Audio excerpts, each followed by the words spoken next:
இன்று தமிழ் நடிகர்கள் பலரும் ஹிந்தி பட உலகில் நடித்துக் கொண்டிருந்தாலும் பாலிவுட்டை கலக்கிய முதல் தமிழ் நடிகர் என்ற பெருமைக்குரியவர் நடிகர் ரஞ்சன். சில ஆண்டுகளில் தமிழ் படங்களில் நடிக்காமல் இருந்த அவரை மீண்டும் இங்கே அழைத்து வர முடிவு செய்தார் தேவர். தேவருக்கு எம்ஜிஆரை போலவே ரஞ்சனும் ஆரம்பகால நண்பர். எம்ஜிஆர் சிறிய வேடங்களில் நடித்து வந்த காலகட்டம் அது. 1944 தயாரான சாலிவாகனன் படப்பிடிப்பில் கதைப்படி விக்ரமாதித்தனுக்கும் சாலிவாகனனுக்கும் கத்தி சண்டை நடக்கும். அதில் விக்ரமாதித்தன் கொல்லப்படுவார்.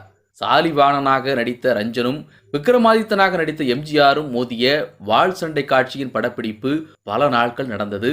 உண்மையாகவே எம்ஜிஆரும் ரஞ்சனும் கத்தி சண்டையில் வல்லவர்கள். படப்பிடிப்பின் போது இருவரும் ஆக்ரோஷமாக நடித்தார்கள்.